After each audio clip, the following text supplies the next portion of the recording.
인간이 농경생활과 같은 정착사회를 형성하기 시작한 이후부터 가구는 의식주와 밀접한 연관성을 지닌 생활용품으로 인간의 미적, 기능적 욕구를 충족시키기 위한 생활도구로 발달되기 시작하였다고 할 수 있습니다. 이 가구의 형성과 발달 과정은 역사 이후의 시대부터 당시의 문화를 반영하는 조형물로서 또 건축 양식과 매우 밀접한 연관을 가지면서 발달해 왔다고 볼 수 있습니다. 각 인종이나 민족의 독특한 정서, 또 미학적인 해학, 이런 것들을 내재하고 있는 그런 사상, 종교, 전통성, 역사성, 이런 것들의 근원을 두고 있다고 할 수 있죠. 이 위에도 가구는 문화적, 역사적 요인 위에도 지리적인 위치라든가 기후 조건 또는 자연환경 등 자연환경의 영향을 복합적으로 받으면서 발달해 왔다고 할 수 있습니다. 그렇기 때문에 이 가구라는 것은 시대, 지역, 계층 특성에 따라서 각 시대나 어떤 특정 계층의 문화와 생활 양식을 그대로 반영하는 조형 예술품 중에 하나라고 할 수 있습니다. 가구의 변천 과정을 역사적으로 살펴보고 있는데요. 이 가구의 변천 과정은 어떤 특정한 시기에 그 민족에게 나타난 공통된 정신적 표현 방법을 나타내는 그러한 시대 양식의 변천에 근거를 두고 있다고 할 수 있습니다.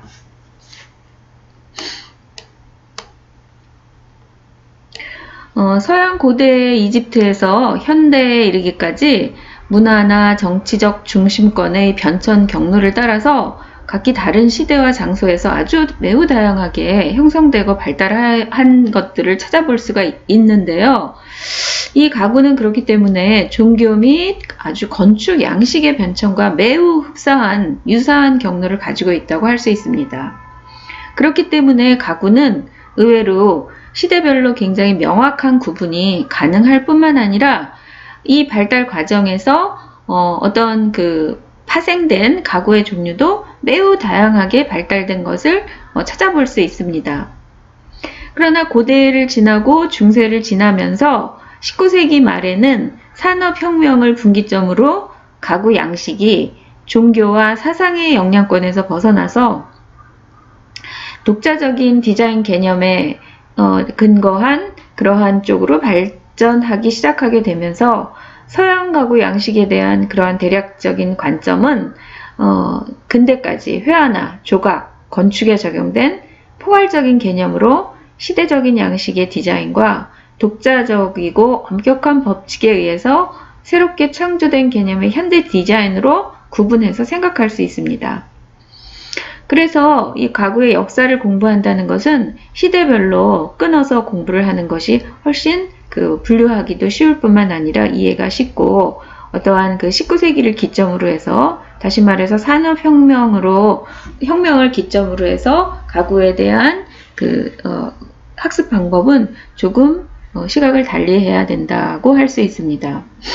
이 가구의 형태에 대한 표현 방법으로서 서양의 가구 양식은 전체적인 시대를 통해서 볼 때 사실적인 표현, 추상적인 표현이 반복해서 나타나면서 오늘에 이르렀다고 할 수 있습니다.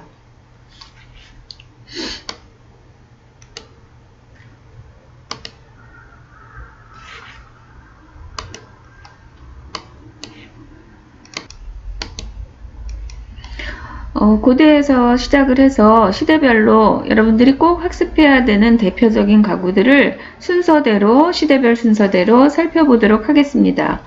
먼저 선사시대에는 랭마이어라든가 아니면은 오크니 제도의 그러한 주거에서 여러분들 가구의 모태가 되는 그러한 흔적을 찾아볼 수 있었는데요. 고대 이집트에 이르르면서 본격적인 오늘날의 가구에 해당하는 형태들이 나타나기 시작합니다. 고대 이집트는 지난번에 시대별 연대기를 살펴본 바와 같이 BC 3000년 전의 시기에 해당한다고 할 수 있는데요. 이 당시에 이집트의 기상 요건이 유기물질의 방부에 굉장히 완벽하였다고 합니다. 그렇기 때문에 이런 조건 때문에 고대 이집트의 가구들이 굉장히 많이 출토되고 원형이 보존된 상태에서 출토되는 것을 볼 수 있는데요. 고대 이집트의 가구와 또 고대 그리스의 가구, 또 프랑스 치펜데일 의자라든가 사이드 체어, 이러한 순서대로 학습을 진행하도록 하겠습니다.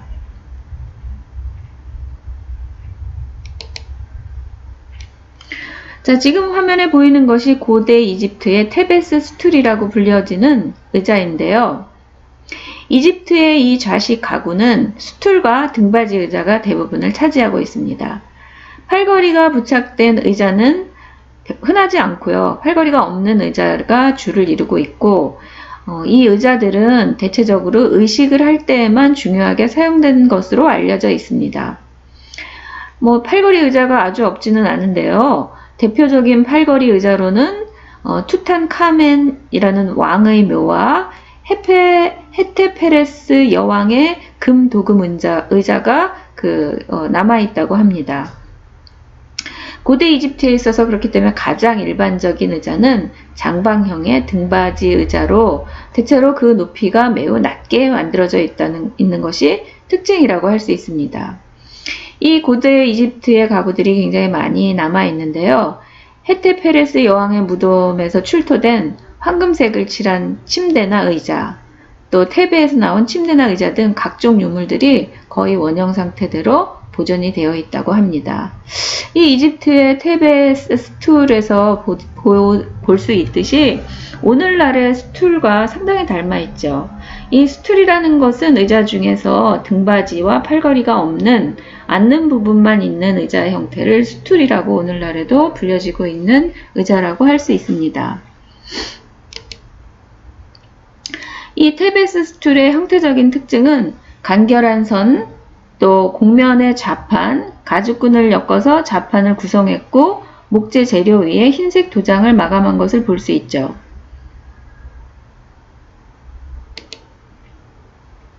자, 지금 이 테베스 스툴을 가지고 현대에 굉장히 재해석을 해서 그 이후로 다양한 형태의 스툴 디자인이 나오게 됩니다. 지금 화면에서 볼 수 있듯이 1880년경에 리버티 앤 코퍼레이션에서 이 테베스 스툴을 모방해서 제작하고 디자인한 의자라고 할 수 있습니다. 아래 것도 마찬가지로 빨간색 라카칠이 되어 있고 또 내추럴 천연 재료로 쿠션 부분을 제작한 것을 볼 수 있는데요. 이것들이 다 테베스의 스툴에서 디자인을 모티브로 하여서 개발된 의자라고 할 수 있습니다. 자, 앞에 보이는 그러한 스툴들도 역시 마찬가지로 이집트의 테베스 스툴을 디자인의 모티브로 해서 전개가 된 그러한 다양한 형태의 스툴이라고 할 수 있는데요. 지금 오늘날의 스툴은 간이용 의자로 많이 불려지고 있는데 여러분들 실습실에도 등받이가 없는 쿠션 부분이 둥그런 형태로 되어 있는 스툴들을 볼 수가 있는데요. 초기에 이러한 스툴들은 상당히 사이즈가 큰 것을 볼 수 있습니다. 그래서 다양한 테베스의 스툴을 모티브로 해서 굉장히 최근까지 1936년에 또는 1960년대에 이렇게 디자이너들이 그것을 모티브로 해서 스툴을 전개시켜 나갑니다. 자, 이것은 고대 이집트의 헤테페레스 여왕의 무덤에서 출토된 침대라고 할 수가 있는데요. 이집트 시대의 이 침대는 특권층만이 또는 직권층만이 사용할 수 있었던 아주 사치스러운 가구였다고 합니다. 이 초기의 침대의 형태는 발을 두는 방향으로 침대가 경사가 지도록 만들어져 있고 침대 위에는 초승달 모양의 목침을 놔둔 것이 특징이라고 할 수 있는데요. 사실 요즘에 이제 캐노피나 이런 것들이 있는 침대의 원형이 된 그러한 침실 가구라고 할 수가 있죠. 상당히 현대적인 디자인의 모습을 보여주고 있는데요. 이것이 이집트 시대의 그러한 침대에 대표되는 그러한 모형이라고 할 수 있습니다. 놀랍죠? 그 이외에도 고대 이집트 테베스 스툴 이외에도 굉장히 많은 가구들이 그 원형이 보존되어 있다고 할 수가 있는데요. 이 그 이집트 시대에 굉장히 많은 가구들이 남아있는 것을 보면은 이 당시에 급격스럽게 생활 양식이 윤택해진 것을 알 수 있죠. 이 가구들을 실제로 보게 되면은 이 마감재라든가 이러한 부분들이 상당히 고급인 것을 알 수 있습니다. 이집트의 가구들은 굉장히 화려했는데요. 주로 흑단이라는 나무와 또 코끼리 상아로 장식한 의자가 있었던가 하면 조각한 나무에도 또 금도금을 해가지고 장식을 한 아주 화려한 그 가구들을 찾아볼 수 있습니다. 지금 예를 든 그 재료를 보기만 하더라도 굉장히 값비싼 재료들을 사용했다는 것을 알 수 있죠. 또 하나의 특징들은 화면에서 보는 것처럼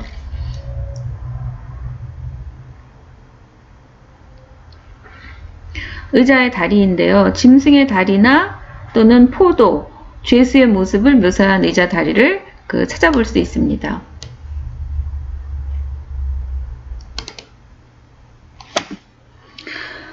지금 생산되고 있는 그 가구들의 원형을 찾아가다 보면은 그리스를 만나게 되는데요. 이 그리스는 환경적으로 아주 좋은 그 조건을 가지고 있죠. 굉장히 맑고 건조한 날씨에다가 사상적으로는 인간적이고 합리적으로 요약되는 그러한 사회적인 분위기로 요약이 될 수 있습니다. 그렇기 때문에 그리스 가구의 특징을 보면은 대체적으로 편의성을 중심으로 발달한 것을 알 수 있습니다. 지금의 낚시의자 비슷한 것도 이 시기에 발견되었다고 하는데요. 또 누워서 얘기할 수 있고 또 잠깐 낮잠도 잘 수 있는 카우치라는 형태도 이 시대에 나타난 것을 찾아볼 수 있습니다. 이 그리스 시대를 대표하는 가구들은 굉장히 다양하게 여러 가지가 있는데요. 대표적인 것들이 크리스모스 의자라고 화면에 보여지는 의자가 있을 수 있고요. 클라인이라는 조금 아까 얘기한 카우치 형태의 소파 같기도 하고 낮잠을 잠깐 기대어서 잘 수 있는 그런 카우치 형태의 소파인지 침대인지 약간 구분이 어려운 그러한 가구들도 있을 수 있고요.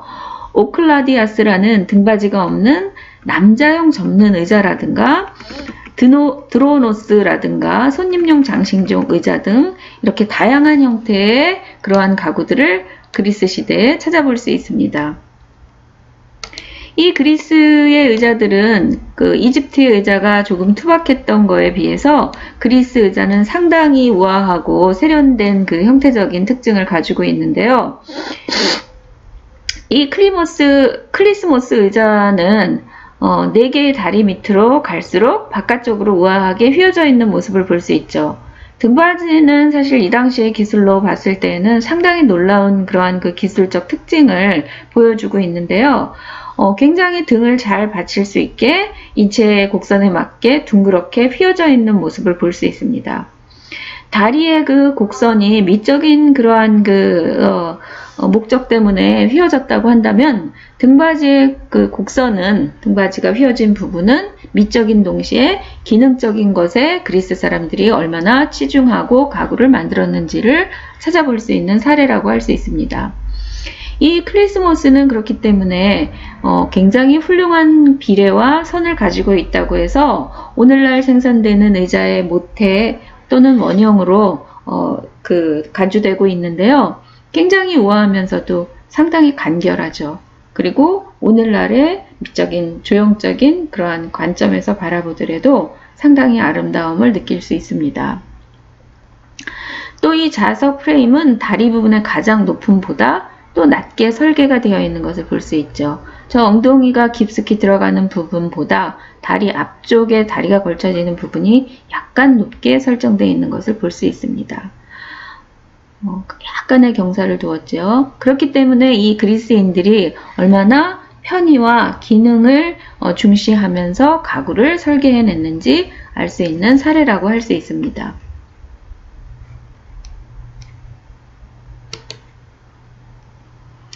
이 크리스모스 의자는 그리스의 굉장히 다양한 그러한 그 구조물이라든가 벽화에서도 상당히 많이 나타나는 걸로 봐서는 이 시대를 가장 대표하는 의자라고 불려진다고 합니다. 그래서 이 가구들이 남성 중심의 가구들이 주를 이루었던 반면에 이러한 여성의 편의성을 고려한 가정생활 측면에서도 이 크리스모스 가구가 의자가 사용됐다라는 것을 알 수 있겠죠. 이 크리스모스 의자의 디테일들은 그 연결 부위는 목과 접착제와 장부들로 지탱이 되는 구조로 되어 있다고 합니다. 프레임의 각 부분들은 의자의 장부촉 이음으로 지금 오늘날의 이러한 장부촉 이음으로 연결된 그러한 디테일을 가지고 있다고 하죠.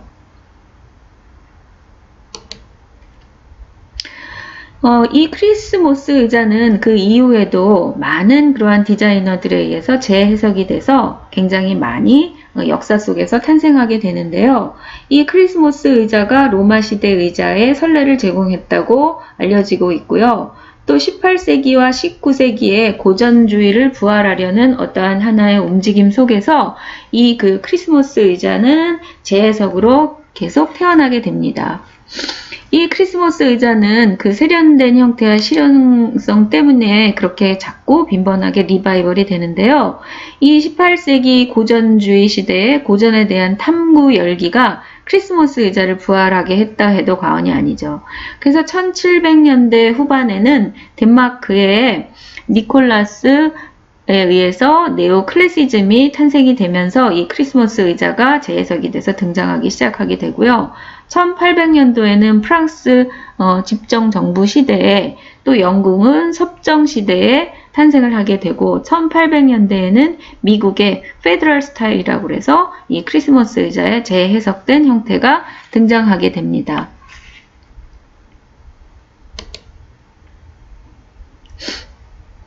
자, 크리스마스 의자죠. 상당히 세련된 특징을 갖고 있다고 하죠. 프랑스 집정부 시대에 재해석이 돼서 태어난 크리스마스 의자의 형태를 보고 계십니다. 자, 이것은 영국 섭정 시대에 크리스마스 의자를 원형으로 해서 재해석이 돼서 이러한 형태의 크리스마스 해석의 그 의자가 재부활하게 되죠. 또 이것은 미국에서 등장한 그 크리스마스 의자를 모태로 한 다양한 의자들의 형태입니다. 자, 1950년대와 1960년대에 이르러서도 새롭게, 다시 말해서 20세기에 들어와서도 크리스마스 의자의 열기는 다시 부활을 하게 되는데요. 20세기에 들어와서 오스트리아에서 태어나서 주로 스웨덴에서 활약한 요제프 프랑크라는 사람이 장식을 걷어내고 담백한 크리스마스 의자를 디자인하게 됩니다. 또 한편 X자 모양이었던 이집트 의자는 고대와 중세 유럽에서 강력한 권위의 상징으로 쓰이는 쿡플레 의자에 영향을 미치게 됩니다. 그래서 이렇게 역사적으로 그 후기에 굉장히 큰 영향을 미친 두 개의 의자가 이집트와 그리스에서 탄생을 하게 되는 거죠. 이 이집트의 의자들은 대체적으로 로마 시대까지 영향을 미치게 되는데요. 나중에 로마 시대에 학습을 할 기회가 된다면은 이 로마 시대 귀족들의 전형적인 의상이었던 토가라는 것과 함께 유행했다고 합니다. 그래서 이 쿠쿨레라는 의자는 이제 그리스의 크리스마스 의자와 같이 높은 계급과 신분을 상징하는 그러한 의자였다고 하죠. 그래서 고대 시대의 의자는 이렇게 우리에게 그 의자로서 원형으로서 제공이 되고 있다고 해도 과언이 아닙니다. 자, 이 크리스마스 의자가 오늘날 20세기 후반에 21세기에 들어서도 여전히 등받이가 있는 의자의 모태가 되고 있는 그러한 사례라고 할 수 있습니다.